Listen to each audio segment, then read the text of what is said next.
we know that stress is, without question, there's no stress-free existence. I'm sure even monks in Tibet probably have some degree of stress that they experience. Yeah.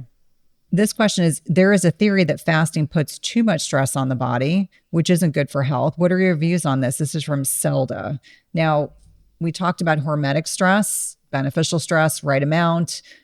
I'd love to get your perspective on this because I have no doubt that we are very unified. When you're talking to women online or in programs, how do you address this type of question? Oh my. I'm probably going to upset some people, but here we go. So I think that there's this pervasive theory.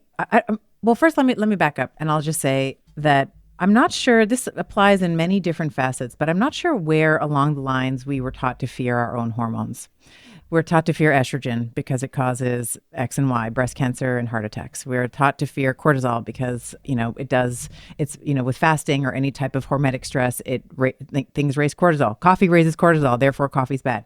I think that there's this idea that our hormones are somehow working against us and that there's lack of nuance in terms of their understanding. So I just want to talk about cortisol specifically. We can certainly talk about estrogen, but I hear this a lot from women. It's like, isn't the sauna or the cold plunge or the fasting or the coffee or the workouts, the intense leg days, doesn't that raise cortisol? And it's like, yes, it does.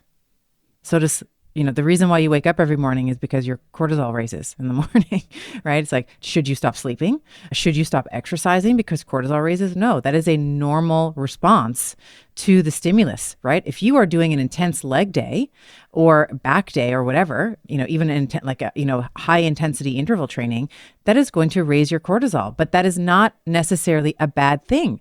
Cortisol is working in this instance to actually mobilize fuel for your muscles, right? So cortisol's one of its jobs is to actually make sure that the let's say it's the glucose or the amino acids that it actually stays in the blood so that you can preferentially throw it to the muscles, like the musculoskeletal system, right? So it's a fight or flight. This is for the fighting or the flighting, right? This is a good thing, right? This is stress in and of itself is not bad, right? Acute stressors can be things like leg day, can be things like a cup of coffee, fasting. It's just when the stress, like if I just said, okay, you're going to do leg day for the next 24 hours, that's when it becomes problematic. You can't sustain that amount of stress for that long. Or if I said, hey, now you're going to fast for 96 hours, like that's when where we start to get some of these diabolical consequences, right? It's like the chronicity is what makes the stress good or bad, right? Exercise, obviously short-term acute stress, makes us stronger over the long term because we have the adaptations that happen as a result of it. Fasting, same thing. Coffee, like you're going to take coffee out of my cold, dead hands. Like I am not giving up coffee. Same with, cold plunges and saunas. These all raise cortisol.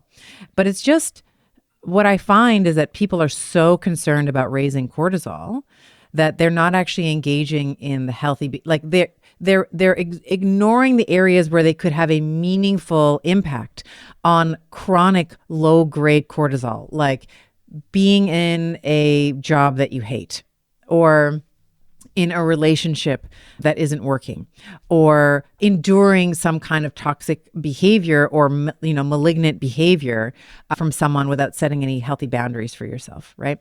These are areas where you can actually meaningfully make progress in terms of that subclinical low-grade stress or resolving, residue that resides on your nervous system from, when you were a young girl or a young adult, some maybe maltreatment as a child or, something. We've all, it's just like part of life. We're going to endure things that are difficult. So I would say working on that stuff is less sexy. It's less tangible because there's no start and stop, right? We don't know how long it's going to actually take us to get good at setting boundaries. So we turn to things like leg day or fasting or things where we're like, oh, should I be fasting 16/8 anymore? Should it be 12? We sort of try to find other ways. And so I applaud the effort, but I would say that glad that there's awareness around around this, but it's the chronic stuff that's really getting you. It's not whether or not you're fasting for 16 hours. I mean, maybe if you're fasting for 16 hours and and you're starving and you're denying your own hunger signals and you've been doing that for years, okay, now we have a chronic we have a chronic stress that you haven't addressed. But I would say looking at some of the things that are messier, uglier, that's where you're really going to get the more bang for your buck in terms of lowering your stress. And you should never skip leg day. Like, friends don't let friends skip leg day. I'm not going to let you skip leg day. You're not going to get out of it, but you shouldn't be doing high intensity interval training like 6 days a week either, right? So you should be, selectively doing that 1 or 2 times a week. So I know that that's a bit of a convoluted answer, but I would say don't be afraid of your own hormones. Cortisol is not your enemy. There's a difference between good stress and bad stress, eustress, distress, and then acute and chronic stress. We have to also differentiate between as well. I think there are so many good points there. And I think just to really kind of reaffirm this is that we can have this very kind of duality of good, bad. There's nothing in between. And I always say most of us exist in the gray, meaning that a little bit of stress is beneficial, too much stress is not. And it's determining, as we are navigating this perimenopause to menopause transition, what is right for us. Like, as an example, I will give you an example. And I think Sarah Gottfried even talks about this. I don't like cold, but I will be the first person to say doing a little bit of cryotherapy, a little bit of cold shower is good for me. But sticking me in a plunge pool would probably do detrimental things to me personally, because that would be too much stress. But to someone else, that might be great. And that might be a lot of beneficial stress. So I think for each one of us, it's having that conversation about how lifestyle is influencing our stress levels. And then also honestly having a conversation with yourself that if you are not taking a pause, so perimenopause, menopause, pause is an important word here. If you are not reflecting on what is working for you or not working for you at this stage of life, you're missing an opportunity. My life looks vastly different than it did 10 years ago. I am 53. I will be 54 this year. 10 years ago, I was in the midst of perimenopause. I hit a wall. And so I openly talk about how many changes I had to make to be able to navigate the rest of perimenopause into menopause in a way that supported my hormones, some of which were starting to falter, and support my lifestyle. And so I think you brought up so many good points about the lifestyle piece, not being fearful of hormones. We've been fear-mongered around hormones for over 20 years. Thankfully, things are coming back around now, and we're starting to get better information. But I think that we have to take a very nuanced approach to these conversations, and then just being honest about what's working for you. There are probably people listening that can still do more intense exercise and they don't feel depleted. And then others may feel like, I went from doing, I would say, CrossFit-ish type classes in my late 30s, early 40s.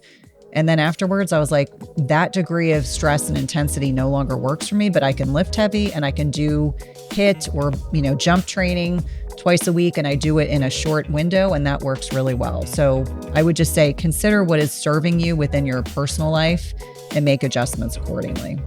Great. I love that.